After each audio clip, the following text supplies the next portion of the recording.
So if you are just joining, introduce yourself in the chat box.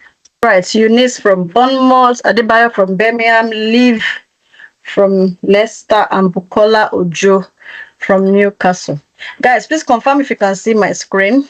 Yes, we can see it. Thank you so much. So let's go, guys. So as a way of introduction, my name is Ruki and I'm the CEO of RKY Careers. At RKY Careers, we help professionals to acquire in-demand skills that are necessary to land very good jobs, right? So we've helped over 1,500 people, to acquire tech skills or transition to tech, right? And they've gone ahead to also land their desired roles after our boot camps, right? Activities and, has been met by lots of awards, right? In the past couple of years in the UK as well. Right. So our boot camps, what set us apart is that boot camps are practical experience focused, because we know that practical experience is, one of the very important criterias, right, prioritized by employers and recruiters here in the UK as well as in other countries like the US as well. Right. So yeah, that's why we have our practical experience based boot camps. Right. Also, we have, so what boot camps are? What do we mean by boot camps, right? So our own definition of boot camps is an all-in-one package that helps you to acquire in-demand skills, gain practical work experience, get you all the support you need, give you access to a very thriving and rewarding community as well, and supportive community as well, right? So to become a part of our community, right, you only need to enroll for any of our boot camps. We have data analysis and business intelligence, project management and business analysis, UK Compliance Bootcamp, which is the reason we're here today, and we've got Scrum Master, product owner, product manager, and then we also have a training in Excel and PowerPoint.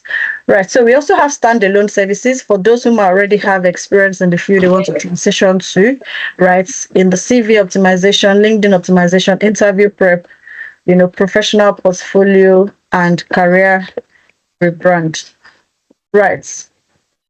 So what is compliance all about? So before we get right into it, I'm going to ask you guys, what does compliance mean to you based on the current field you are in? Based on what you do currently, what does compliance mean to you? Let's use the chat box, very quickly. Tell me what compliance means to you. Right, beautiful. Dami K. She says, obeying rules and regulation. Wonderful, great. I love that. Right. So what does compliance mean to you? What does compliance mean to you? Doing things in guidelines of procedures and policies. Fantastic. Following sets down rules. Beautiful. I love the responses. Let's keep it coming. Doing what is expected of you. Simply put, right? It can't be simpler than that. Right. So let's keep it coming. What does compliance mean to you? Just as you've all said, right?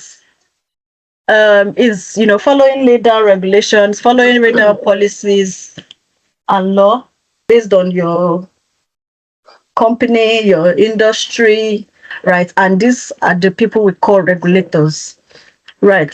So compliance is an essential part of every company, government, an organization, right? It ensures that they operate within the bounds of the law, adhere to regulations, and meet ethical and industry standards.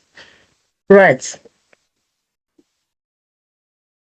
So what does compliance really entail, right? So it encompasses of a wide array of rules, regulations, and ethical standards, that organizations must adhere to, So just like Adeyemi, who is the last contributor to the last question, and also said, is the ability to abide by rules and regulations in a certain entity or jurisdiction. Fantastic. Right. So compliance covers a wide range of areas, to be honest.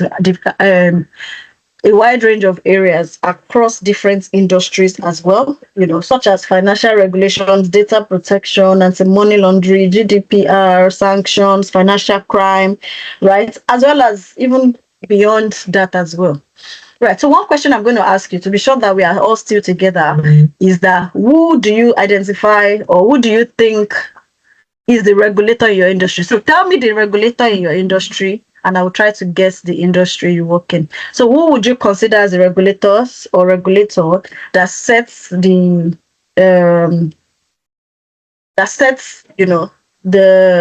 guidelines, the laws.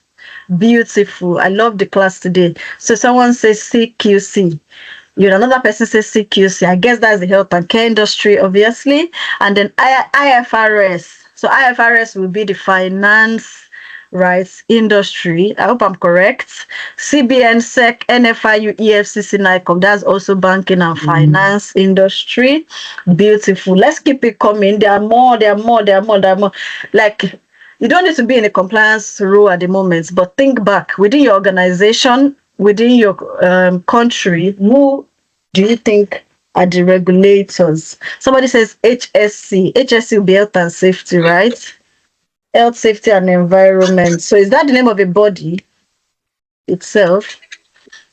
Right. And then we've got FSA. Damike, what does FSA mean?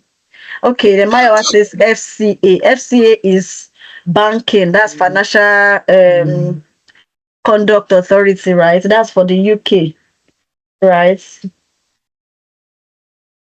That's the UK regulatory, the UK regulatory authority. Beautiful. I've got NCAA, FCA, FSA, NCAA. Please tell us what NCAA means. Tell us what FSA also means. So Adeyemi says NAPTIP, custom and daily. I guess you work in the airports, yeah? I guess you work in the airports, yeah. So that what industry would that fall under? That would be the what do you call it? Is it fan? No, what do you call that industry again? Aviation industry. Right, aviation industry. So okay, yeah. So that means FSA is Food Standards Agency. So obviously that's the food, industry. Beautiful. Right. So SRA. So SRA will be SRA. Please tell us what SRA means. Can someone let me into the meeting, please? For you to be dropping that chat, you're already in the meeting. Right. And then we've got Ofcom. Bukola, please, what does Ofcom also mean? I think I'm out of guesses here for Ofcom. NCAA, okay, Nigeria Civil Aviation Authority. Beautiful. I love the very smart responses, right? We are all here to learn, Office of Communications, fantastic. So that would be like the communications industry, right? Okay, yeah, Solicitors Regulation Authority, SRA, beautiful. So we're all together, and that's, I'm very satisfied with the responses so far. So we understand, all what it is about. I do know what you guys have just confirmed to me. You've confirmed to me how you've proven to me that, compliance as a role is actually required across all the industry, because guess what? It's not the CEO that will be the one studying all the communications or the new regulations and updates to the section 1.1, section 2.2. Of their respective companies or organizations within your respective industries. There's going to be somebody called, so the name of that person can now differ. It could be KYC analyst, it could be AML analyst, it could be compliance coordinator, compliance analyst, compliance manager, due diligence manager, remediation manager. It could be any name really, but the bottom line is that whoever that person is first of all understanding the regulations, interpreting the regulations, and also making sure that the companies adhere to the regulations. So beautiful so far. So let's proceed very quickly. So right, how do we get into the compliance field? Right, so it requires a combination of skill sets and practical experience, plus the support and everything, which we're going to give you in our bootcamps. Talking about combination of skill sets, some of these skill sets you guys already have, based on your transferable skills from your previous careers and industries and roles. So what are these essential for the compliance field? We have the legal and industry knowledge. So as you've seen that different industries require their own compliance professional, there's a need to have that understanding of the industry. So you need to know what you need to understand, for instance, if you're going to become a CQC compliance person, then you need to understand what CQ is, know what CQC is, know what their regulations are, know what the do's and don'ts are. Right. So same for the financial space, same for the legal space. Whatever space you are going into as a compliance professional, You need to understand the industry, right? So a deep understanding of, relevant UK laws and regulations, including industry-specific regulations, is essential. You must keep up to date as well. It's not just about learning it and stopping. So that's what I love about this. You can't learn everything in a boot camp because there will always be a new regulation that was never discussed in class that would happen. So you need to also wear that continuous development mindset to continue to acquire and, stay up to date, really. Right. So regulatory framework. Right. So you need to familiarize. Oh, somebody says they can't see my screen. Can anybody see my screen? Can anybody see my slides on my screen? I can see it. I can see your screen and everything. Thank you so much. Adeyemi, please, you might want to probably leave and come back again. Maybe that would help. So regulatory framework, familiarize yourself with the specific regulatory bodies and agencies relevant to your field. And you know what? You guys have already told me, what their names are. You just need to understand, what they do as well. Right. So we have the FCA for the UK finance and banking industry. We have the ICO, right? That's for the data protection. And we have a couple of CQC. We have all the ones you've mentioned as well for your respective industries. Yeah. Training and education. This is very important. You need to have that continuous development mindset, ongoing training and education, very necessary. You need to actually, you can't just assume that, I can wing it. There's nothing like winging it, which is why you need a boot camp like the UK Compliance, RQI Careers UK Compliance Bootcamp. You need to have a very good understanding, of the industry, of your role as well, and what is expected of you, which is why, we came up with and designed a bootcamp in compliance to prepare you for this. Right. So we have the data protection and privacy measures. Data protection and privacy is cut across a wide range of industries. All industry are supposed to be compliant with data protection and privacy measures and rules. Right. So talking about financial compliance as well, financial institutions must also have robust AML and combating financing and terrorism measures to prevent money laundering as well. Because guess what? It's not the reason why all this are put in place is to protect the vulnerable and to protect the customers as well. Right. Say for instance, now if you look at your industry, and I'm going to throw this question back again to you. Based on that, your industry, right, and the regulator, you've told me your industries and your regulators. There's something I want you to tell me. First of all, who are we protecting based on your industry and why are they being protected? So if you said CQC before, tell me who is CQC protecting. So first of all, you need to identify who is being protected, and then you need to also now tell me what are they being protected from. So if you mentioned FCA, tell me who FCA laws are meant to protect, and tell me what the protection is from. So I need more than one word answer to respond to this, but I'm sure let's give it a go. Let's try. Okay, Damike, you've been leading the session. Are you going to be the first to answer this one soon? Or is someone going to top the class this time? Did you guys get the question, dude? Did you guys get my question? Right, so Damike has led as usual. She said consumers safe good practices. Adamilola Abidami, what was your industry again? Because I want us to right. I think you mentioned CQC, right? So if you say CQC, what are your consumers? Let me see.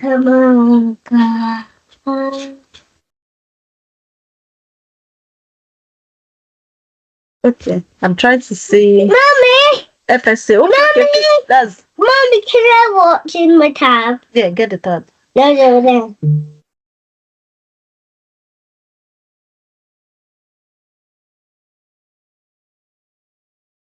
Okay.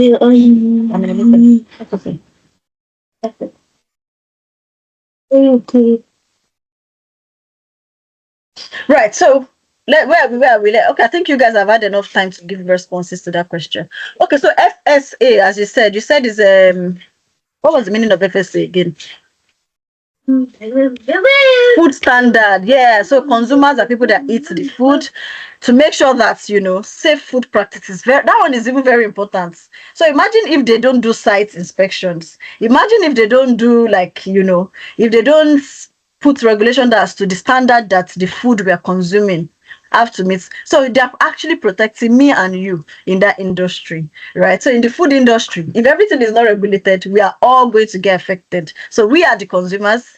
And safe food practices. We don't need to talk about the consequences of that one. We all know the consequences of unsafe food practices, right? So thanks for that. And then service users as they are vulnerable. So this is Liv. I think Liv, you said CQC, right? Service users, they're obviously vulnerable if there are no standards and procedures in place to protect their rights, to make sure that they are being treated with respect, to make sure that they are being treated, as they are meant to be treated, to make sure that everything is recorded as a when due. They also have inspections in this place where they check, okay, where is their mark sheet, right? What's the medication? When did you give the last medication? Okay, how is their funds being spent? When was the last time they got, like everything like that has to be put in place to make sure that, the vulnerable who are being attended to in the health and care industry are protected. Right. So we have the investors, consumer, the government for transparency and protect the integrity of the system. I think these are the finance people, right? So, or maybe this is the aviation person, right? I mean, we all can relate, I'm sure. We don't even need any explanation. Right. So the users, okay, this is another one. The users with incapability, that's vulnerable people. Beautiful service users and staff, even to protect you as staff as well. There are some policies in place to protect you as staff, right?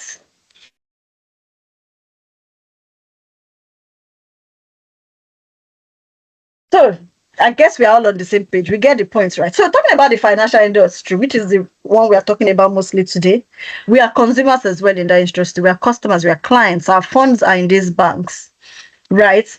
Our funds are in the banks, and first of all, and also to like protect us as a country, as an economy, the world in general. Because guess what? Terrorism and financing has no jurisdiction and everything. There's no like if there's no AML in place to make sure that there's no money laundering, even us as citizens of countries paying tax and everything, our taxes and our hard-earned money is likely to be embezzled without any form of questioning. If there are no, I mean, it's not like they don't embezzle it still, but at least they need to, it has to be difficult. The process they have to do it. But now imagine if it's their rights to actually embezzle your money. You can't even question. There's no rights, you don't have a right to question, the banking system. You can just get cash anywhere you can get cash from anywhere, anywhere people get cash from these days, and just use to buy a property without the solicitors having to check what your source of fund is, check what your source of wealth is, collect your pay slips to be sure you actually have, collect your pay slips and everything. It means that somebody,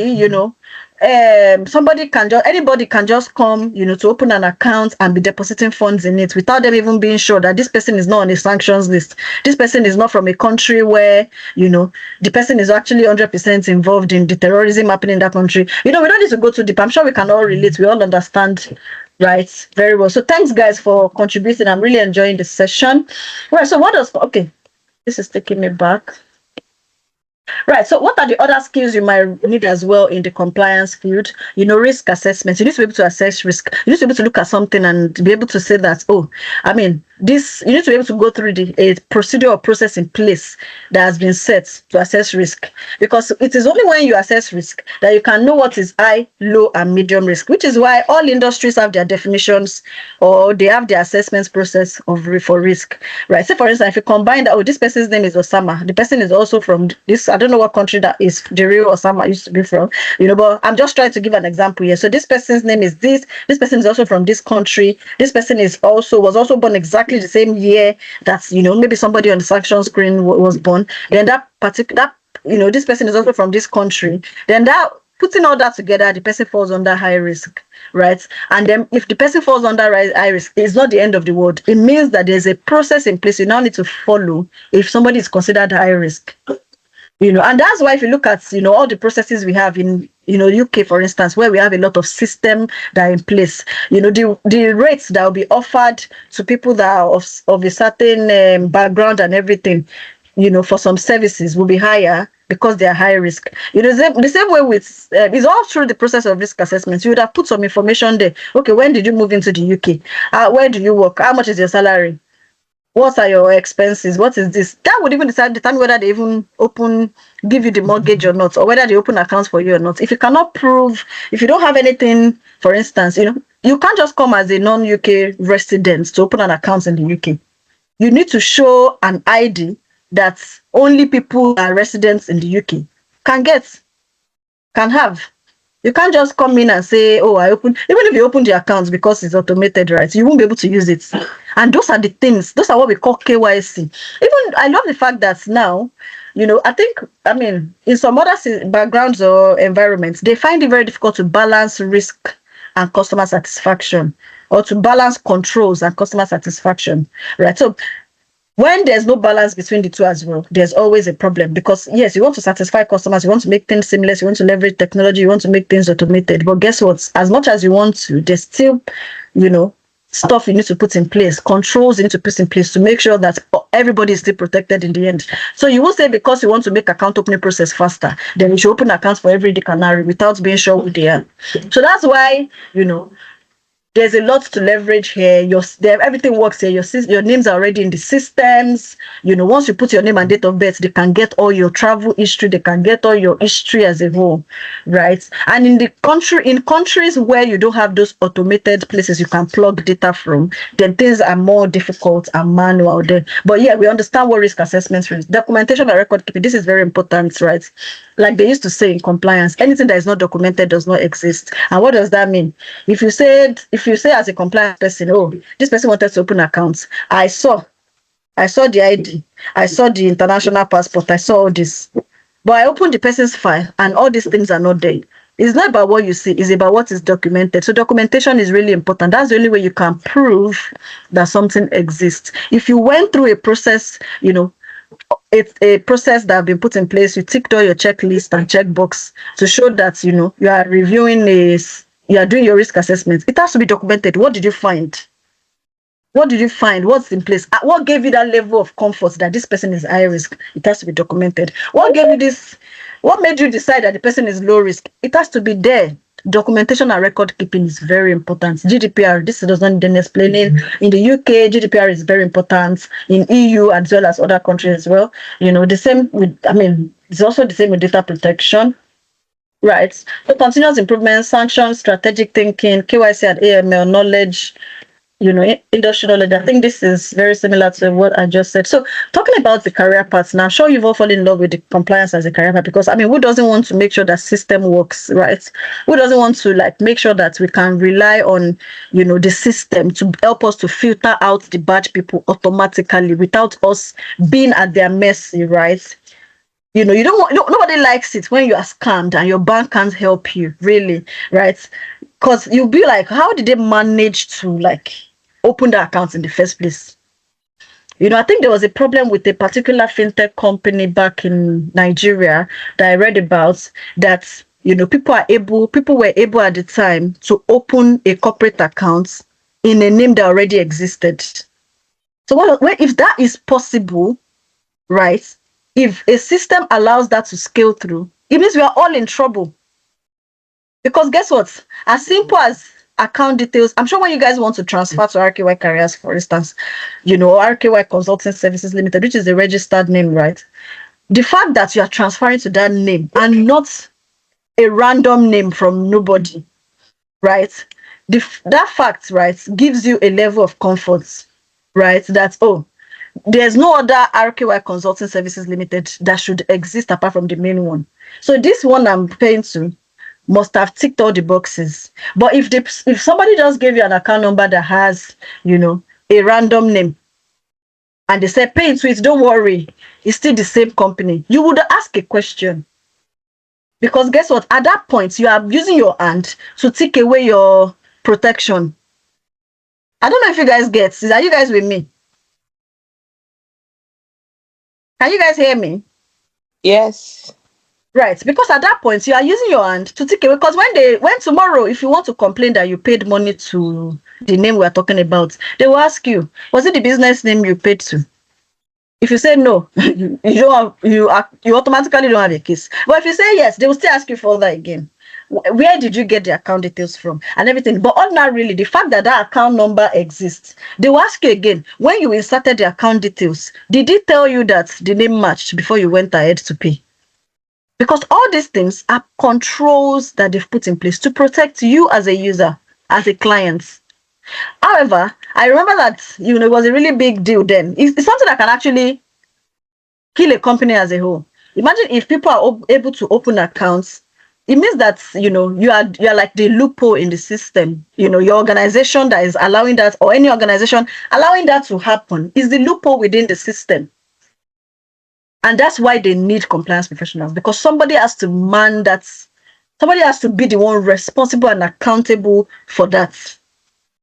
So talking about potential career paths, based on how important we've talked about, it can result in reputational damage and everything. I remember some bad news that was going around about some banks in Nigeria, although I know the company in question, the bank in question, they sued those that were defaming them and everything. But guess what? What were those people that defamed them, what were they able to bank on? They were able to bank on the fact that, oh, this particular bank was actually sanctioned a so amount of money in the UK. They were sanctioned so amount of money in Ghana. They were sanctioned these things, even though, yes, the companies or the banks this happens to, they will survive it.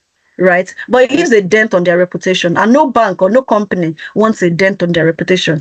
There will always be scandals, there will always be controversy, there will always be situations like that, but it leaves a dent, on your reputation when there's a big, fine, penalty like that. And companies don't want that. And that's why they want somebody to be in charge. And they don't want just anybody. They want somebody as well that can leverage tech, someone that is smart, someone that knows what they are doing. And that is where me, you, and everyone here come in.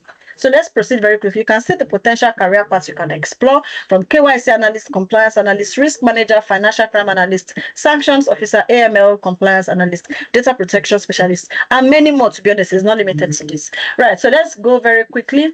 So why is compliance high in demand?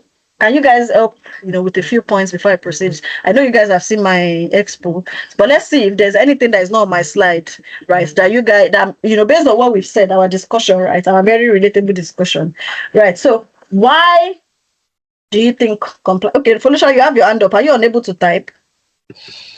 No, I just want to talk because I feel like what I want to say is going to be long a little bit. That's why I want Don't let it be long, a little bit though. Let it be short. um Oh yeah, please quickly, so what I very wanted quickly. to say is because technology keep evolving every day, and we see a lot of technological disruption every now and then. We need compliance to in terms of all of data and technology so that it's not used in the wrong way eventually. Beautiful. Thank you for that. That's why, compliance professionals are needed. So why should you pursue a career in compliance? Very high demand. You're a very high demand for it based on what we've said. Career stability. Dami says UK is a country that is governed by regulations. It is very, very important. I totally agree with you. Diverse career opportunities, right? The compliance field offers a wide range of career opportunities in various sectors. You guys have already mentioned the sectors as well. Global relevance. Just like we said, the same way every industry needs compliance professional. That's the same way every country needs. That's the same way every continent needs. That's the same way every company and organization needs as well. So competitive compensation, there's also a very big room for there's a very big room for professional growth, right? You can start as a KYC analyst, start as a due diligence analyst, and tomorrow, before you know it, you'll be the chief risk officer. When they are talking about the people in SLT, people in senior management in companies, the chief risk officer always have a seat, because get what, everything has to pass through risk assessments. Everything has to, like, before you start a new policy, especially bigger companies, if you want to implement a change or do anything, the risk part of it has to be considered as well before implementation. Right. So global regulatory trends as well. Right, so let's move on very quickly. Why pursue a career in compliance? Okay, that's what we just... Right, so this is now where I introduce you to our RKY Careers Compliance Bootcamp, because we've all dissected the whole compliance career part together. Right now is now my turn to tell you how we can help you pursue a career in compliance at RKY Careers and how we've been helping others. So our compliance training is a 5 weekends training where you learn. We point you to all the right places you need to also get future information from, because your learning is continuous in this career path, and just like every other one, you gain practical experience, you work on real life cases as well, and then we support you through interviews and every other thing. So what are the bootcamp perks? Virtual training, live. So I'll be introducing you before the end of the session to our dual qualified solicitor, who is also a compliance expert as well. Real life scenarios, interview preparation, quiz and competency tests, practical case studies, UK reference for the projects you work on during the boot camp, certificate of completion, the CPD one, access to LMS, which is our e-learning platform for you to catch up on all recordings and materials, post bootcamp alumni supports. We have other post bootcamp supports in different areas that can also help you as compliance professional to continue to pick up that continuous development, right? To pick up that continuous development as well. CV and LinkedIn optimization will be done for you at no extra cost, and then final projects to be solved. So who can take this course? Right, early career beginners, foreign trade lawyers and ex-bankers, right? So this is people that were formerly lawyers in their own countries. Can see a lot of people here in Lagos. Even if you are still in Lagos, we have a lot of people who also transitioned back home and are able to get remote jobs, right, from their home country, because we have a lot of all these fintech companies that are doing remittance and everything, and they want people with that have international exposure as well. So anyone seeking a career in KYC, AML, data protection, compliance, accountants as well who want to upskill in the area of compliance, CEOs and corporate executives, risk managers, basically anyone really, anybody that feels that they fancy a career in compliance, right? So some competency you gain in the bootcamp, you have a very good knowledge of the regulatory framework. You learn KYC, AML, you learn data protection, you learn GDPR, you learn financial sanctions, and you learn risk management, risk assessment and mitigation as well. Right. So some roles you'll be able to apply to after the end of the bootcamp. You'll be able to apply to AML analyst, compliance officer, risk analyst, KYC analyst, data protection, regulatory affairs specialist, compliance. In fact, what matters here is your combination. Like, what's your previous experience? What do you do now? What's your previous experience? What's the experience you've gained in the bootcamp? Put this together, and then you'll be able to land, any role that's, you'll be able to land any role. So we have people that were former lawyers. By the time they combine compliance with, they're able to position themselves for legal compliance rules across different industries, in law firms, in banks and other industries, solicitors that deal with mortgages and property industry. So you'll be able to also position yourself for KYC, quality control analyst, AML investigator. These are actual roles that our students have gone ahead to get after the bootcamp. So a lot of people would ask, is compliance one of the fields that I can use to get sponsorship? In fact, I think in our last session, right, in the tech summit we had, right, one of our students actually got a KYC analyst role with visa sponsorship, right? Even though this is not like a very, very common occurrence, like I always say in all my sessions where I talk about visa sponsorship, getting visa sponsorship, the most important thing now is to acquire the skills that will make you stand out in the job market. When you are the best person for the job, companies will bend all their rules as they can to accommodate you, right? So talking about whether this role has eligibility for sponsorship, of course it does. You can see the codes, so we have the compliance officer under code 3520. We've got all the we've got the solicitors and lawyers, we've got the legal advisor, legal counsel. Like they call it different titles really, but within all these codes here, you find the one, right, that suits the role you're trying to. That is related to the compliance field as well. Okay, right. So these are more here. So because I know that I didn't say all the ones I was looking for. So you've seen the compliance manager here, financial regulator, quality assurance manager, quality manager. We've also got the investigator, crime investigator, customs officer, immigration officer, investigation officer, fraud analyst. This is quite popular in banks. Operations manager as well. Private investigator. And then we've got all the quality control analyst, quality assurance analyst, quality analyst here. So, I mean, there's always, if a company wants to sponsor you, these are the titles that you can follow, that these are the codes you can use as well. Here are just a few success stories from our compliance bootcamp. We have a lot of them, and as you can see, the success stories are diverse, from customer service advisor to compliance analyst, conflicts and CDD analyst, data auditor, systems and data auditor, tax compliance analyst, right? Compliance analyst, KYC analyst, AML analyst, and cool. Right. Yeah. So yeah, also more roles that people have been able to land. Compliance manager, finance advisor, AML investigator, senior account officer, data protection officer, business compliance officer, transaction manager. I mean, these are roles that actual people have gone ahead to gain at the end of the bootcamp. Right. So I think I have a guest speaker who is going to talk to us very briefly about her experience. I think she passed through our KYC Compliance Bootcamp. This one we are talking about here today as well, and she'll be sharing a story. Nana, if you're there, thanks for accepting to speak at very short notice, because I think we just called on you today. So thank you so much for honoring our invite. If you're there, please unmute yourself, and share your story.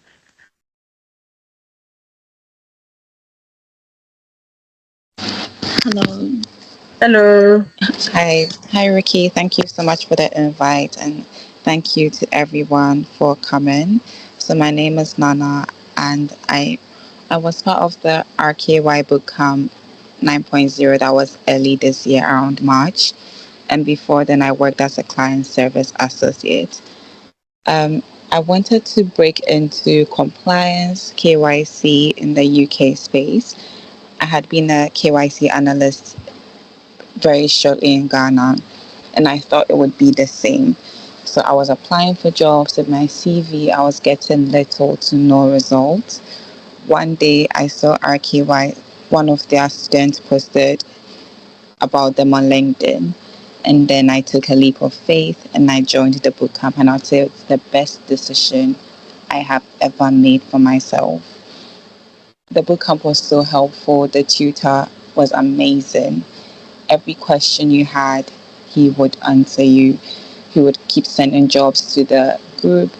And you know, when we had interviews during our prep sessions, he would help us prepare for the interviews. And he was always so he he had so much insight. Let me say, for just he would just look at a job description and then guide you through to the right steps. Obviously, most of the work comes from you because you have to do the applications. I'm not going to say it came easy because I had to apply several times, but the foundation that I got from RKY was so amazing. Compliance and KYC in the UK is completely different from what I was used to in Ghana. So when I was doing my interviews after the RKY bootcamp, I realized I was just giving them the wrong answers based on the experience that I had in Ghana. After the bootcamp, I was so much more confident in my interviews. And I think when I completed the bootcamp in April, I got a job offer in August, and it was for a visa sponsored job. And I don't think this would have been possible without RQI. So if you're here and you're considering joining the bootcamp, please, I'd say, personal development is never a cost to yourself. You learn so much. It's 5 weeks, but it gives you the foundation, directs you to where you should go to, and the community you build, of course. That is also very important. They're always there to support you through your journey in the UK, even outside the UK. So if you're here, I would say think twice and then make this sacrifice for your future. You wouldn't regret it at all. So thank you so much for coming today. Thank you, Ruki.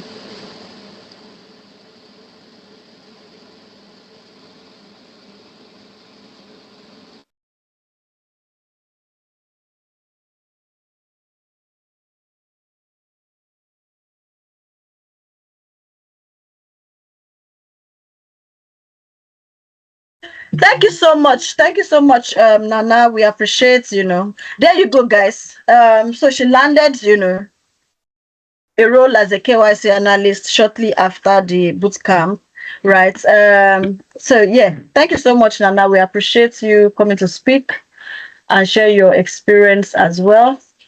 So if you want to get the success you really want, right?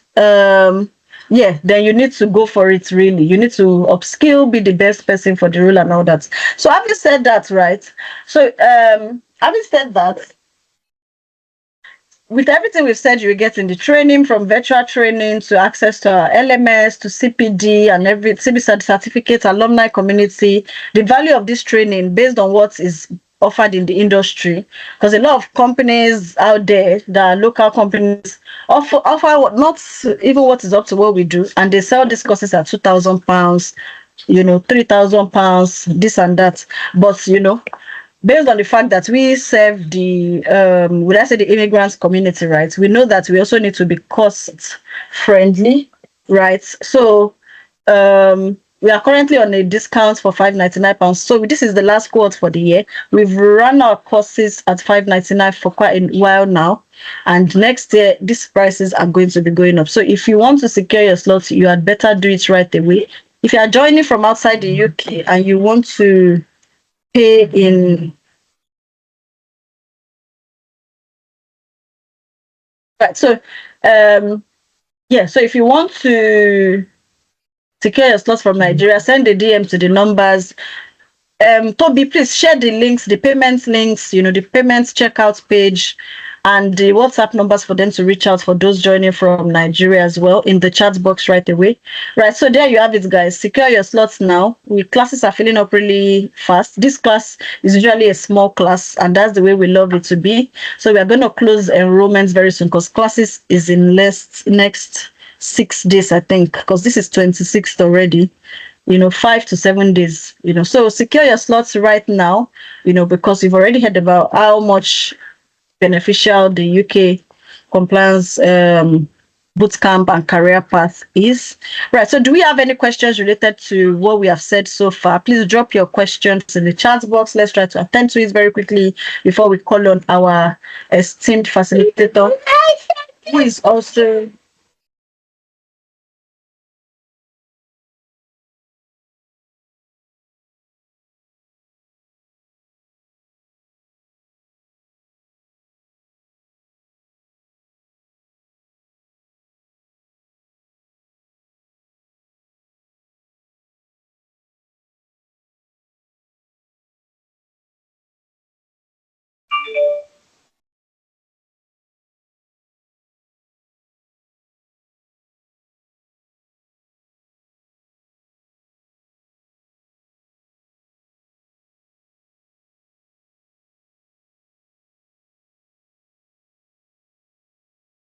Hi all, can you guys see me? Can you guys hear me?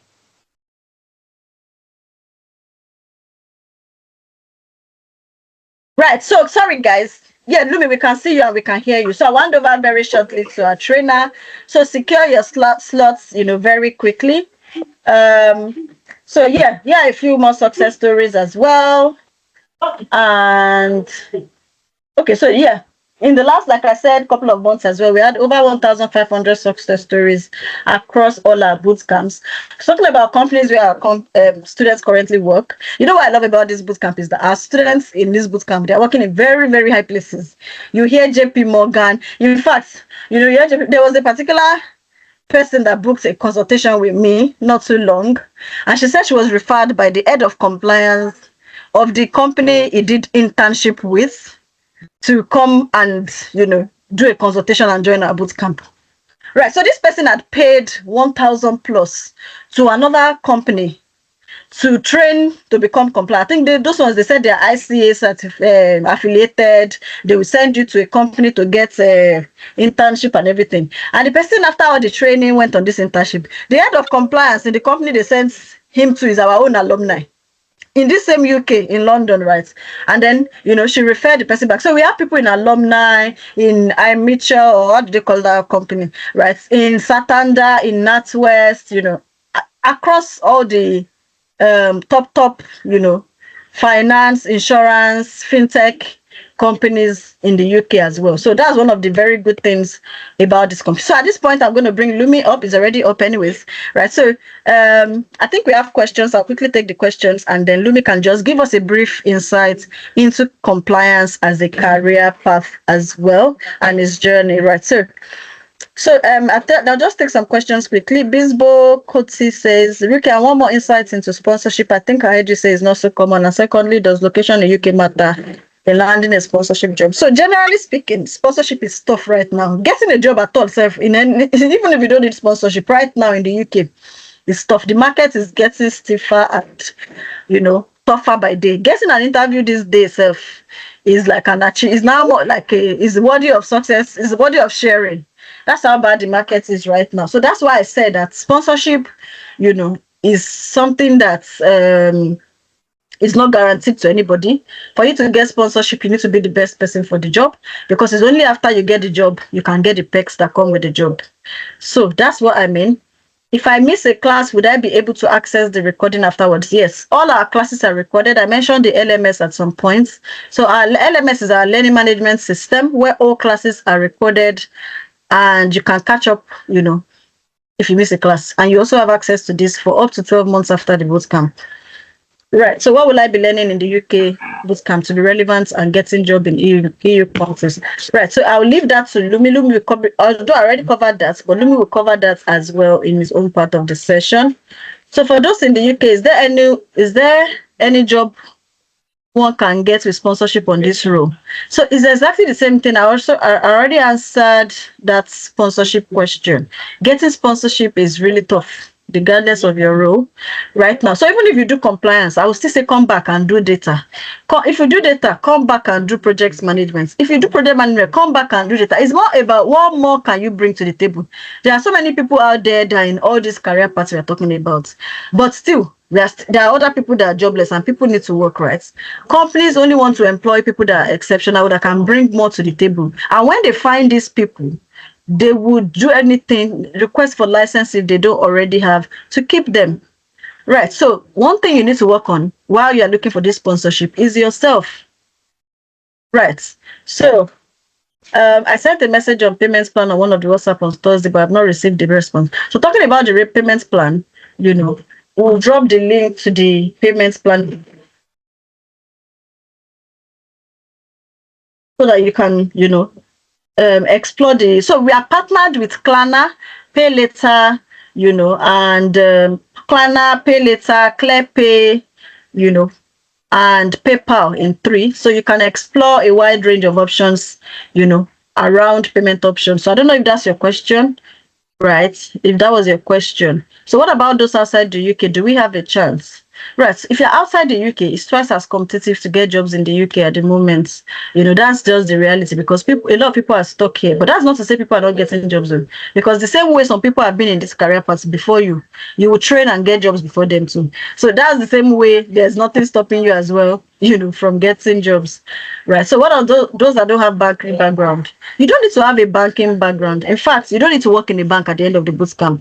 We have a lot of our students who finish the bootcamp and get jobs at top solicitor firms, top law firms as well, top insurance companies. It's not only banking, it's all about, first of all, understanding what compliance is all about.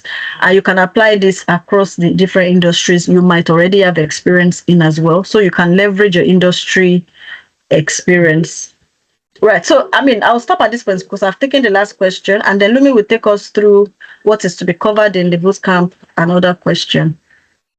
Right. So someone says, for someone that just arrived without a credit background, is there some other payments option other than the BNPL? Right. So if you've just arrived in the UK and you don't have a credit background, right, then you need to, I think if you pay, so the truth of the matter is that we don't want to take installments manually anymore, because just as you've said it, most of the people that get denied by this BNPL, when we try to also accept their payments manually, they also still default, which is the exact reason why they didn't get it in the first place from the BNPL. So at the end of the day, right, it's always better to go through the automated ways of getting our money back. It's also flexible for you and all that. But if you have a situation that does not allow you to use any of those ones, you can reach out to us. So probably you can pay a 60% deposit and balance as well, right? By end of November. Right. So do you do referencing for us that we worked for you to boost our chance to land the job? You actually work for us. So it's not like we're doing it for you. You will work for us. You will work on cases, right? And you'll get reference for working for us as well. Right. So cool. Is there any certificate required as a compliance officer or AML expert in the UK and other part of the world? I'll leave that to part of the questions Lumi will also answer as well. Right. So at this point, thank you guys for all your questions. I've tried to attend all of them. If there's anyone I didn't answer correctly or completely, drop it again. We'll answer it again. So Lumi, welcome and thanks for joining the session. Right. So yeah, I'll just show Lumi's background very briefly. So Lumi is a UK qualified as well as is a dual qualified solicitor and compliance professional with over 12 years of experience, holding top positions in renowned firms like Credit Suisse, JP Morgan, Chase, BNP Paribas, and other financial institutions in the UK. Really, you can see all these plenty certifications and everything, but it's going to still tell you that certifications is not really it's not really what's it called criteria to kickstart your career in any of this field. It's just a good to have for career progression's sake as well, if as soon as you've broken into the field.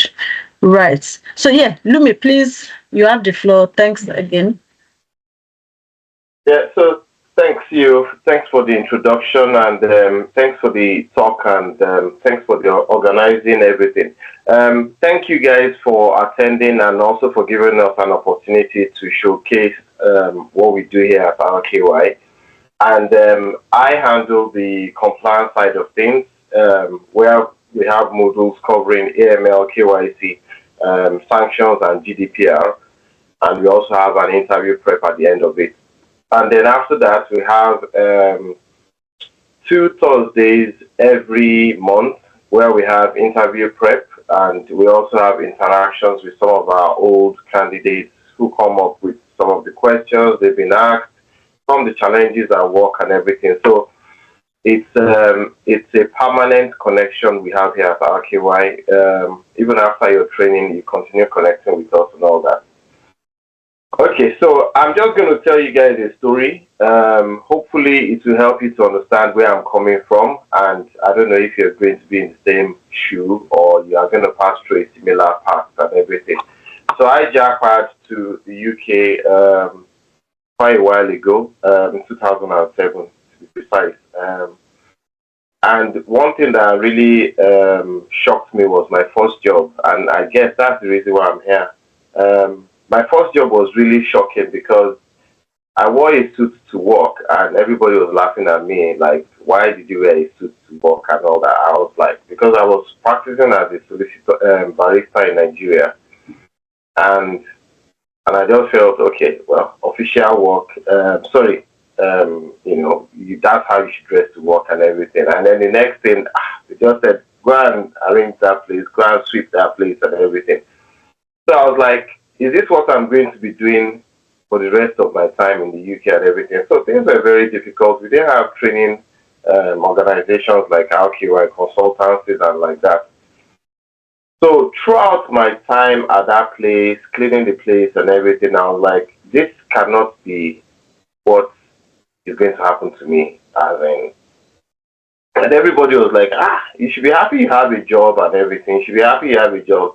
Not everybody has a job and everything. And there were a lot of people there, and a lot of them were telling me, we'll be here for a long time, that's how things are. If we are lucky, we'll get another job in the next shop, and, maybe they'll promote us to be the organ of all people sweeping and all that. I said, okay, these people are really interesting. Okay.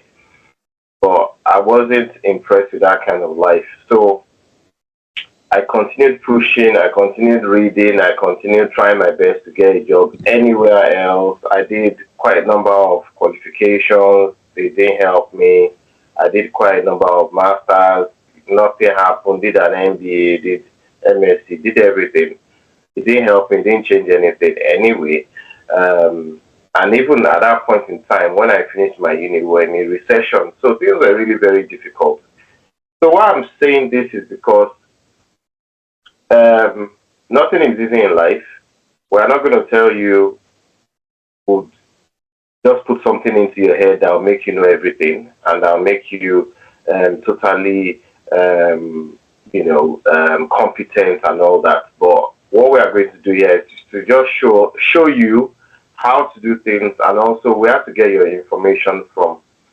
So why I'm saying this is that information is very important in whatever you want to do. You want to start a business, you want to start a career, you need information for you to be able to plan well and for you to be able to know what you are doing and everything. So I started talking to people and I never stopped and I got an opportunity. And luckily for me, I had read some KYC and AML stuff and I was able to convince them and they just said they just give me an opportunity then. And that's how I broke into the KYC world. Even though I broke into the KYC world, I didn't really know a lot of stuff then. But I went for one interview at Santander, and that's when they humbled me. And that's when I started reading, because I was like, okay, I'm getting old and all that. I don't need to read again and everything. But now I'm having to compete with all these young guys, 22-year-old people graduating, 23 and all that. So I said, okay, I have to read now. They were asking me questions about sanctions and GMLSG, and that was about 10 years ago, thereabout. And I was shocked because everybody was doing KYC and AML. We were just going to work and going home, but we didn't go deep inside it.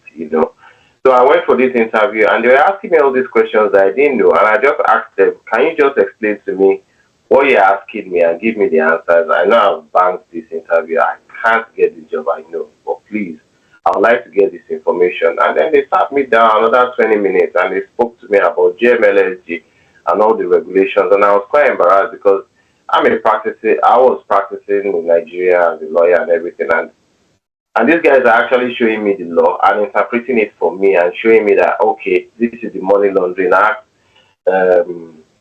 Regulation this, regulation 27, regulation 30, regulation 33 says you have to do KYC here, this and that. This is the GMLSG, this is the UK's instruction for complying with AML and KYC. So what they did to me then was they have just upgraded me and rebranded me. Even though I didn't get the job, but I left that place a better place because my mission is to get better every day. So that's why, RKY is a bit different from all the others. We are sharing with you the instructions. We are sharing with you the laws, the regulations, and that's where our own materials are built from, with other experiences gained from working in all those places and everything. I'm showing you guys exactly how it's done. So never give up. No matter where you find yourself, once you have a plan and you're pushing ahead in the right direction, you get to where you want to get to. So I can tell you that I still have some people that are still doing all those jobs, sweeping here and there and all that. And they just didn't give themselves that opportunity because you look at yourself and look back and say, I think I can do more. Why should I stop, at this level and everything? We've had students that are now DMLROs and all that. So we've had all sorts of students. Some, they read so much that they even cram the pages. They are really, they're really fired up. So it just depends. And, people from different countries come to RKY. And all we do here is to just show them the light. And this is what it is. We're not hiding anything. All the secrets are out. This is where you get the legislation from. The GMLSG is the instruction in the UK. It's not too far away from most of the other jurisdictions and all that. So even if you've never worked in banking before or AML or KYC, you have an idea already. Because one way or the other, you have a bank account, and they were asking you questions when you opened your bank account. So what's happening is that you're now tilted, you're on the other side of the screen. You are now asking customers for this sort of information. What are we trying to do here? Okay, so we are just trying to be compliant. As the CEO has explained already, we already have a good idea of what compliance is, and I can see from the answers that you guys have a good idea of what compliance is. But who the regulators are, the stakeholders and everything. So you as a compliance officer, you're just like a police officer in in an organization, and you're just supposed to come and make. I think somebody has to mute themselves if you don't mind. I think yeah. Okay. Sorry about that, guys. So, so a compliance officer is just supposed to make sure that people follow the instructions. So every organization has instructions. If they don't have instructions, you could be part of the people drafting the instructions, amending the instructions, and all that. The instructions are just their own interpretation of and their own strategy of complying, which is in line with all the laws in the UK, which have to be in line with all the laws in the UK. So you're not going to do anything difficult. You're coming in to learn how to comply. And if when you start your KYC, or AML or GDPR or sanctions career, once you find out that you're just coming in to come and comply with companies' policies which are already there. There is nothing difficult there, because people used to think KYC is difficult, GDPR is difficult, all those things are difficult. No. Nothing also comes easy, as the CEO has said. Some of them, you need to impress them before they offer you any form of sponsorship. And the only way you can impress them is if you show them that you have the necessary skills and knowledge. So here we're supposed to give you the necessary skills and knowledge, and we're also going to give you a reference so that you'll be perceived as competent as well, because you need UK reference to to get a lot of the UK jobs as well. I think that's also a challenge most people had. So we are very thorough. We are well grounded. Been in the industry for a while. CEO too has also been in the finance industry and all that, and we're just here to make sure that you guys get the best. Our KYC module, I'm just going to give about maybe 2 or 3 minutes on each module, so you guys have an idea of what you are getting into if you decide to join us. So the KYC module, KYC is a tool of anti-money laundering. The KYC module is just about you getting information about the clients, identifying their source of wealth, their source of funds, verifying their ID, verifying their address, and just getting to see if there are any risk involved. Like now, if you are doing a background check on a customer, okay, we are checking if they have any PEP connections, if they have any sanction touch points, if they have any adverse news and all that. And we're also going to talk about how technology is going to help us to make our work more efficient. So if you do find any of those risks, then there are additional due diligence we will perform. Like if you have a PEP, you have to comply with recommendation 12 of the FATF, which means that we now have to get senior management approval for that PEP, identify their source of wealth or source of funds, and add them to a PEP register, and also continue ongoing monitoring for them. So that's what you have to do. PEPs are not bad, and all that. They're just higher risk, more work, and all that. So you also have sanctions. If you identify someone that is involved in sanctions and all that, you have to identify what kind of relationship, what kind of sanctions, and then you now have to check the prohibited transactions, whether it's been violated or not, and then you make your report. So that's also quite straightforward. It's either a yes or no. Okay. So because there's a zero tolerance for sanctions, you can't, you can't violate sanctions. If you do self-reports, and you'll be fined and all that, depending on how you cooperate with the regulatory authorities. Yeah. So AML is very interesting as well. This is when you investigate customers, and we're also going to teach you how to investigate customers, identify red flags and some of the tricks used by the criminals. So during your AML, we'll be teaching you transaction monitoring, which is very interesting. How you investigate, what kind of information you need, and how you also report to the police, to the SARS, through a SARS report, suspicious activity report. So we'll go through the red flags with you, and you'll be able to identify some red flags at the end of the day, and all that. Yeah. And some of these things are also good for you to help you to identify criminals or maybe Yahoo guys and funny things that could happen to you and all that. So AML is a good course as well. Somebody might tell you to send money to somebody. You might not know you are being used as a money move, and all that. So, be careful how you allow people to have access to your account, whether they send money to your account or you send money to them. You being the middleman and all that. So be careful about that personally and all that. So ML is also quite interesting. Then we also have sanctions, which you touched on. Sanctions is very interesting because sanctions is seen as a foreign policy by stronger countries and all that. Compel the sanctioned person, country, or company to behave in a certain manner. Like now, you don't want North Korea to make nukes and all that. You sanction them or you sanction Iran and all that. So we'll talk about that process and everything, how it's evolved and how we can manage the sanction, the sanction program and all that. So we do have text that would help you build sanctions program, AML program, KYC program, GDPR program and all that.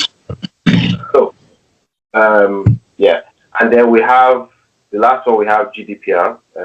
So during the GDPR course, we're just going to teach you right from the ITO website, the Information Commissioner's website, all the responsibilities of the controller, all the responsibilities of the processor, how to set up a GDPR program, how to comply with GDPR, how to identify some of the issues, how to implement a privacy by security, a design by privacy, design by security program, and also how to comply with Article 5, how to manage subject access requests and all that. Now, all these courses we've spoken about, they are not limited to the financial sector. So there are some jobs in legal sector, some jobs in oil and gas sector, some of the jobs sometimes in the NHS sector like GDPR and all that. So it's wide ranging. We've done a research of the best courses that would be most attractive and that will get you the best jobs and all that. So this is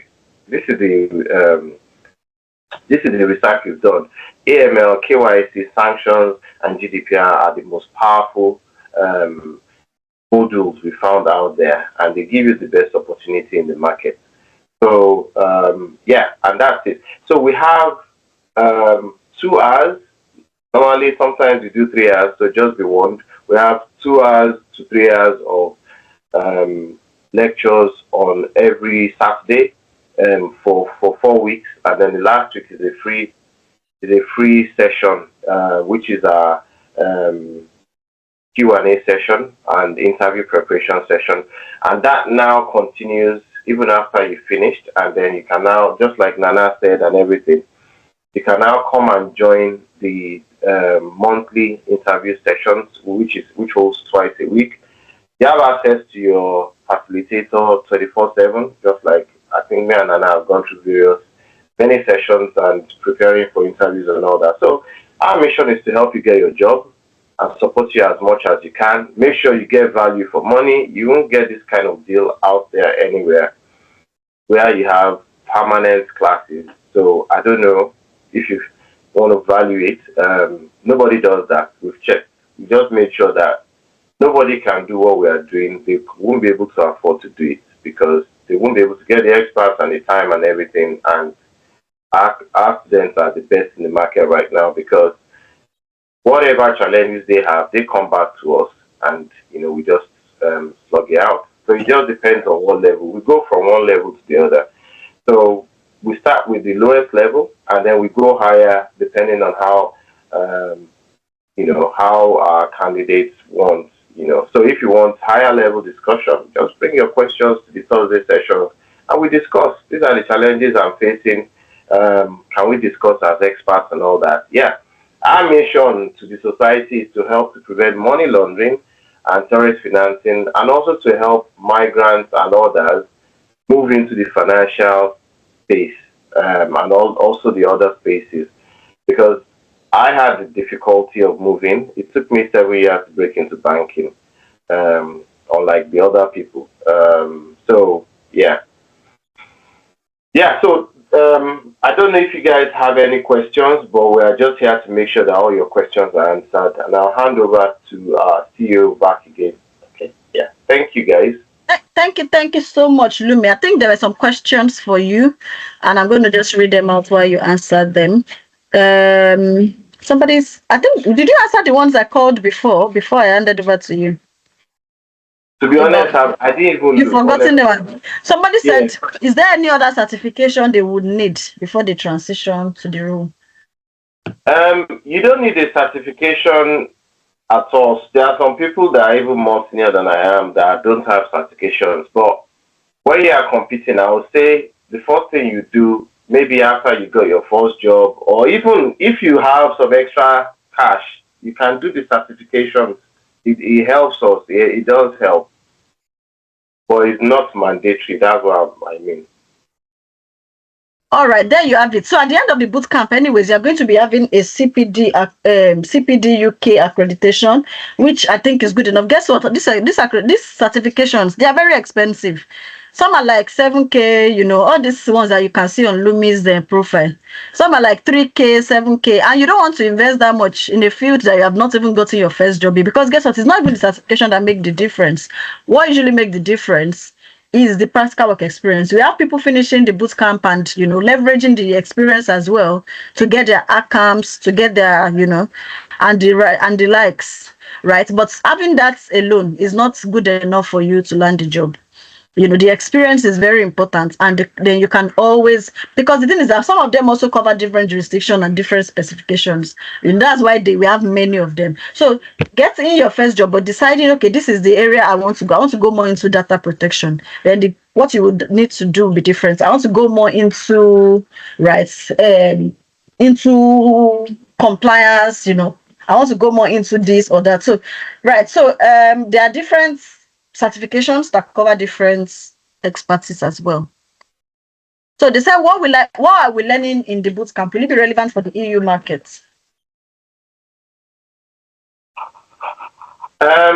It will be relevant for the UK part of the EU market. One thing about all these courses is that a lot of them have been transposed from the EU market already, because we used to be part of the bloc. So the laws are very similar, and it might help you to understand the EU market, but it's something we can also discuss as well and add it to what you're doing.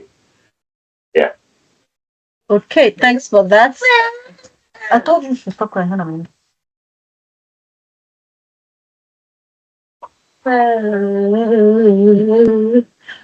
Okay.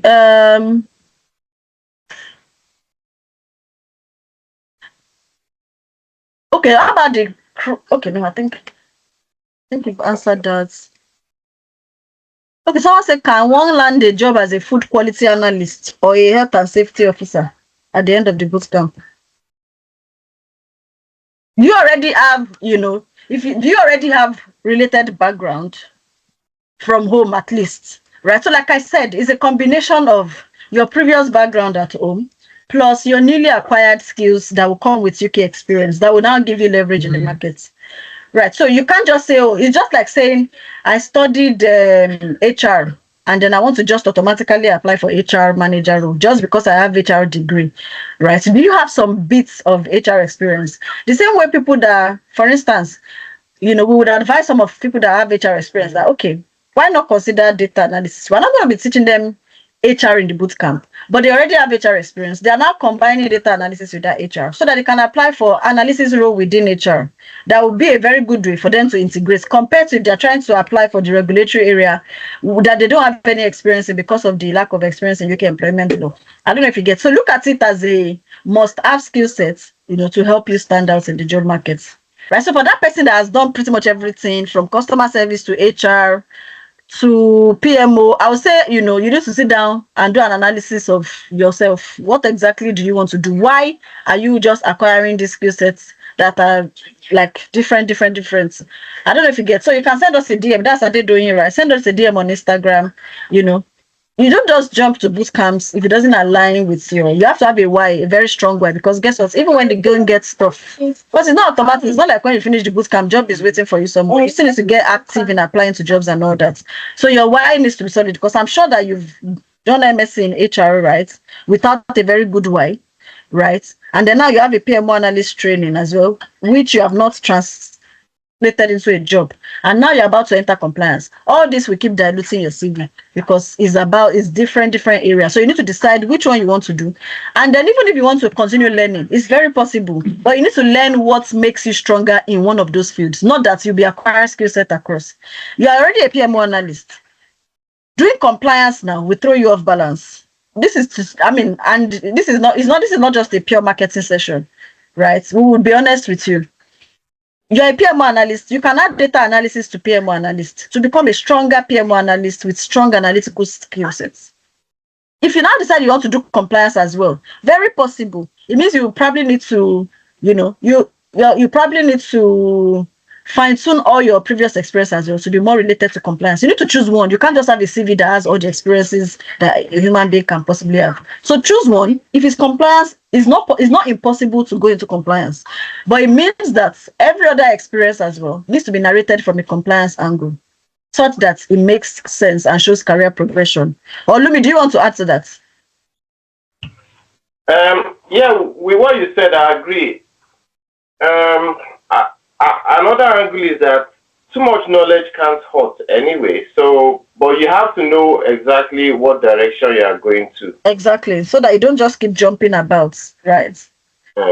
Because continuous improvement is very important, but you need to know your why. Why do you want to do compliance at this stage? Is it because you didn't get jobs in PMO analysis that you tried to, or is it that your training in PMO did not give you practical experience? How about getting like a stronger PM related training then, such that you are a better PMO person, or looking at analytical skills such that you are a stronger analytical person within the PMO space. And if it's compliance, too, very, very good as well. So it means that your previous experience will be narrating more from the angle of a project compliance professional, and maybe there's compliance across. There's HR compliance. There's even your customer service experience can be narrated in a compliance related way. Because guess what? In Nigeria, for instance, if you work in customer service in banks, you're also the KYC analyst. You're also the ABL analyst. So that's an angle. But the thing is that you need to know which one, and you need to have a strong why. Is it because you just finished a boot camp? You did 1 week of applying to jobs and you've given up. Or you did a month of applying to jobs, you've given up. You jumped another course that is completely different. Again, that will throw you off balance, and then you start the cycle over again. Which is one trap we should be careful of getting into. We always encourage continuous development. In fact, our students always come back for other boot camps after they are graduated, after they've even gotten a job. But there has to be a purpose. It has to give career progression. It has to be aligned. And you need to own because you are the one that will own your storytelling. No two persons' story are the same. You need to know how you now tell that story of your jumping about too when you're done jumping, right? Cool. I hope that answers questions for you, right? So, Lumi, I have another question for you. Could you please clarify for us the difference between this compliance course and cybersecurity GRC? Are they same or are they different? They're different. We do talk about cybersecurity a little bit in our GDPR, but cybersecurity on its own is different. Yeah, but there are some things we also discussed during our interview preparation. We allow all sorts of discussion. So if we want to go deeper into the cybersecurity part of GDPR, we can discuss that, but it's not something that is already part of our module. But we are flexible. We can discuss it. Yeah. Right. Thank you so much for that. So to answer that question as well, to add to what he has said, compliance is wide. Right. There's compliance is wide. Governance, risk, and compliance under the IT space is different from this one. This one is focused more on the legal, finance, related side of compliance. Why the IT and cybersecurity side is a bit different, right? So ordinarily, we do not have a cybersecurity course at the moment because a lot of people struggle to transition to cybersecurity, especially the people we serve, which are the immigrants community, because they don't qualify for security clearance, easily, right? Although we are in research, to also find out other ways, right, we can mitigate this, or other to see if there's anything that can, because the thing is that we don't want to train people and get them dead on arrival or disadvantaged on arrival. So for us, training is not just a business activity that we just launch every course out there in the market. We do our research. We make sure that there's already an advantage people have, or we create the advantage ourselves for the students to stand out in the market. Right. So if there's any course you see we are not doing at the moment, is because we have not, found that way, or we feel that people will just be wasting their money. We will have the best trainers. We will deliver. But it's not just about that. People want to get jobs at the end. And if there's already an industry blocker out there that will stop them from getting jobs, there's no point in just training people and putting them out there. So, but at the moment, if tomorrow you see us launch a cybersecurity course, it means we already have that solution. So just stay in touch, stay tuned, and stay connected to us. Any course we launch, just know that we've done our due diligence, and we are confident that our students won't be disadvantaged on arrival. Right. So that's with cybersecurity, right? So this course is focused on the finance, the legal, and every other compliance, the general compliance, and data protection side of things. So they are very different, though. What you'll be doing is different. So under the GRC side, you'll be doing more of ISO 27,000, this 1,000, 9,000. There are so many things to read and to prepare for in that area. Right. So what if I have an interview before the general interview session? Okay, so this is how it works, right? So it's a 5-week session. On the 5th week, we do an interview prep.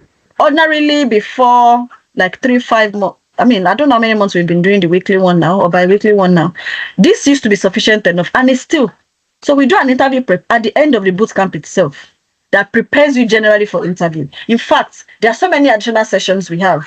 For instance, I hold some myself on some Sunday evenings. We invite everybody. There are so many sessions with the CEO that you guys see the flyers on the page. All these are interview and mentorship sessions as well. So there's more than enough resources. So the weekly or bi-weekly one we introduced recently is not necessarily to teach you what you don't already know. It's just to give that additional support. Okay, you now have an interview actually now because you've learned everything before you even got the interview. Bring your job description. Let's discuss it. Let's just, discuss it, again. Let's look at it. Okay, but we would have taught you the DIY way of preparing yourself for interview beforehand. So even if you have an interview a day before, a day after, you are still good to go. You have everything it takes because we've prepared you. So I don't know if you get. So more like those other sessions are just like therapy sessions, simply put. Right. So any project at the end of the course, really life issues we can work on. Yeah. So you get to work on real cases, and you also get to know how to answer questions about that. If you're a compliance person, you need to be able to talk about cases. They can ask you questions like, how many cases do you do in a day? If you go and say the number that is not realistic, they will know you've never done it before. They will know that this one, how can you do this number of cases? Right. And these are the things we'll teach you. It's not about knowing way, knowing book. It's about knowing the way. The way Yoruba put it now. It's not about ways, the way. That thing, Sha. So we teach you both. We teach you the theoretical knowledge, the practical experience, and then we also teach you best job application strategies that will help you stand out in the job. But guess what? There's one part, right, that we can't do for you, and nobody can do for you, which is the you part. You need to have an open mindset to accept all that we give to you and to apply to jobs as well. Because guess what? You can have all the best knowledge in your head, but recruiter is not going to come and knock on your head to get it out. You need to put yourself out there as much as you can. And that's one of the things we train as well here. It's not just about applying to jobs or, making your LinkedIn mirror your CV. LinkedIn optimization is beyond just that. Create content around your expertise. Demonstrate experience even before you get the interview. That's the way, you command and attract opportunities to yourself. And all of this is what we teach, right, within the course of the boot camp, not even within the 5 weeks alone. All the continuous alumni sessions we have, they are all always, insightful sessions that will prepare you for the job markets, the culture, and everything as a whole. Right. So let's proceed very quickly. I have food quality assurance experience. So if you do, yes, you can, explore the compliance, boot camp as well. So why does the compliance book doesn't have the real life based scenarios put at the end of the program? I asked, I was told it's not needed based on the road. I need more clarity on that. Okay, I don't get that because I just said that there's actually, work experience at the end. However, it might not be tailored the way I don't know whether you know our other courses or you know people there. It's different. The roles are different. What you'll be doing on your day-to-day is different. So we can't possibly have it the way we have the projects management experience. Because guess what? In the projects management experience, you are delivering a project from start to finish. You are using agile methodology, you are learning hybrid methodology. It's the more complicated. So like for instance, our data analysis, we don't have a standalone project phase. The project phase happens concurrently with the classes itself. So the structure of each bootcamp is different from themselves and is tailored to fit the role you'll be applying for at the end of the bootcamp. So I don't know if that answers your question, but there is actually experience at the end, right? Tailored to the compliance and KYC field you are trying to get into. Right. So I want to focus on AML. I have a law background and I have experience working on KYC projects with a consulting firm. My goal is to enter the financial industry. What roles would I be targeting? Right. So this you would learn when you get to the bootcamp. So enroll for the bootcamp to get all the knowledge, all the banking, and guess what? You can see all the companies that the trainers are has also worked. He's worked in law firms, he's worked in financial institutions, as well as investments companies as well. So you are pretty much covered. If you want to get into the financial industry, then secure your slots right today, and you'll be better off for it. Right. So I think that's the last question we have. Thank you so much, Lumi, for the session. I don't know if we have more questions. Please keep dropping your questions. If not, I don't know, admin, can you drop all the links? Okay, I think they've dropped the link. So that's the link you have there. This session is also recorded, so you can also watch it back on our YouTube. To subscribe to our YouTube, the link is already there. So subscribe so you automatically get notified. Yeah, the number to also chat with if you want to ask more questions about enrollment, is on the group chat. So click on it as well and start asking your questions away. And the link to check out and check which of the buy now, pay later or pay in installments plans you're eligible for is also the last link that's just been dropped. So you have no reason, you have no excuse to still enter 2025 the way you came into 2024. Make that decision, take that action now to upskill, right? So that you'll be better off for it, so that 2025 can be a better year. A lot of people always complain about being stuck in a career path they are not happy about, And then what I always tell them is that particular career path you're complaining about as well is mostly the reason why you're stuck in it. Because at the end of the day, first of all, you don't take action because you are busy with shifts and everything, or because you feel that it's too expensive or it's too this. But guess what? Investing £599, to be able to get a job that is flexible, that has potential for sponsorship, that has potential to pay you a high earning salary, I don't think it's too much. Do you know what companies do? A lot of models that we met before we immigrants broke into this edtech space, do you know what they do? They will charge you £2,000 before you even join their boot camps.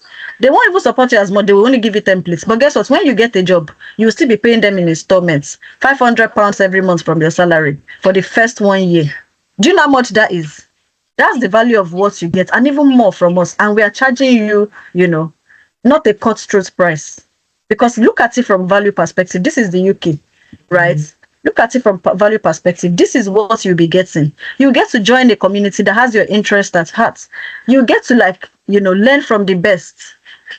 All our trainers are the best at what they do. That I can vouch for. I don't go for people that, I don't go for trainers that, are the most affordable in the markets. I go for the people that are the best. Because there's a mission and a vision here. We're not just a training company. We have a goal, we have a mission, we have a vision. And that's, one success story after the other. We have been achieving that. And yours is going to be the next. So how many of you would I be seeing in class? Can I see hands raised for those I'll be seeing in class come November?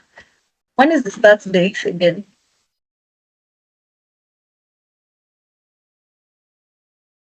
Come November 2nd, right? How many of you would I be seeing in class? Right, I'll be seeing Folusho in class. I'll be seeing Olayinka in class. Beautiful. I'll be seeing Mayowa in class. I'll be seeing Bukola Ojo in class. Fantastic. Right. I'm sure I'll be seeing much more people in class, right? So you can still, Victor, I'll be seeing you in class. Ezekiel, I'll be seeing you in class. Beautiful. Right. So beautiful. So secure your slots now, right? Before the price goes up, before we get sold out. Yeah, looking forward to seeing you as well, Frank. And to be honest, we are immigrants, but we can, we can actually do better we can actually, achieve, who says we can't end those 80K jobs? Who says it's for some certain set of people? No, it's not. Right. And that's why, we are here at RKY Careers to make sure that we empower every immigrant not to settle for less, not to settle for menial jobs, not to forget themselves in the menial jobs they took, just to survive at some certain time in their life. Right. So I wish you all the best and thank you all for joining. I look forward to seeing you all, in class. And this is the information as well on the screen. Take a screenshot now so you can secure your slots. Send us a DM on Instagram. Follow us if you are not doing that already. Follow us on YouTube as well. This is not the only sessions. There are lots of sessions, success stories to keep you inspired. There was a time that somebody tagged us in the post one day, and it made me really happy. Somebody was complaining about the fact that there's been no success story and everything. And the person that tagged us just said that, if you are looking for a place to be inspired, to see people really doing well and getting big jobs, RKY Careers page, just follow that page and you will see that all this your limitation thinking would leave. These are not just stories, these are real people. All our success stories are real people, just like you've seen Nana has shared a success story, getting a sponsorship job as a KYC analyst. Right. And those are the kind of mind-breaking success stories we have here. We have our students finish and get their first jobs paying them £80,000. Get their first jobs paying them £70,000.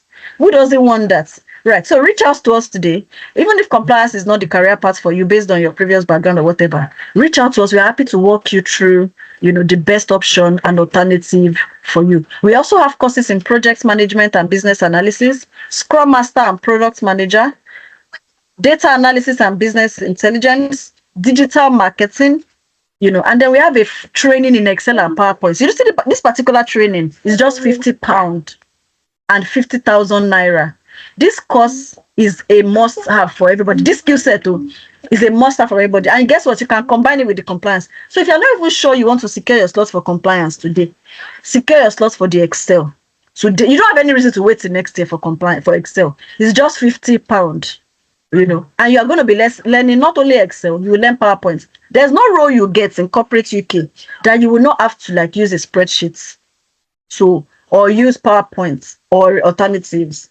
So if you can't use those tools, the thing is that we find a lot of people who actually have the skill sets for their roles, but guess what knocks them out of interview? Their inability to work on data sets to show that, or their inability to work on very good presentations that they will use to showcase and pass their interview technical stage.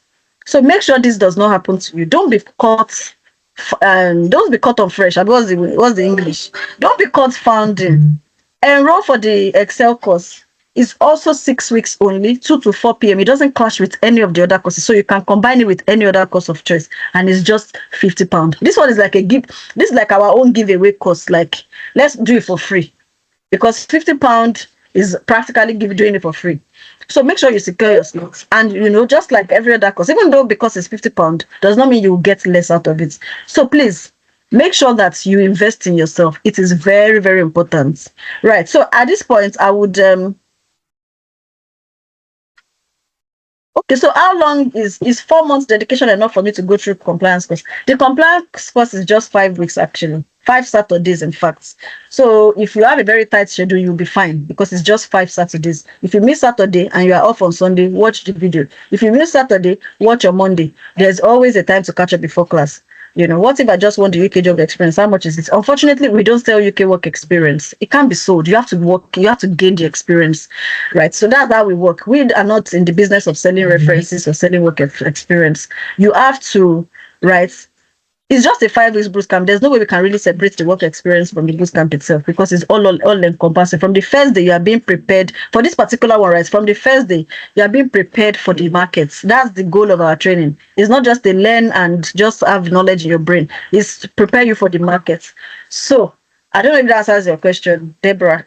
Do you have any standalone course for SQL? Not at the moment. Our SQL comes with our data analysis bootcamp, and it's just 10 weeks. Right. So thank you so much, guys. I think I've answered all the questions. I've done justice. Thank you for all those that participated in all the questions I asked. Damike, and all those that I can't remember their name now. Damike and Adedoyin, Adedeji, and everybody. Yeah. Thank you all, Victor. Frank. Right. So yeah. Thank you all. So. Okay, Saidu says, thanks for the feedback. You are doing amazing. You're amazing, Rookie. Keep up the good work. Thanks as well for attending. See you all in class November 2nd. Thanks, Lumi, as well, once again. And yeah, cheers, guys. Have a great weekend.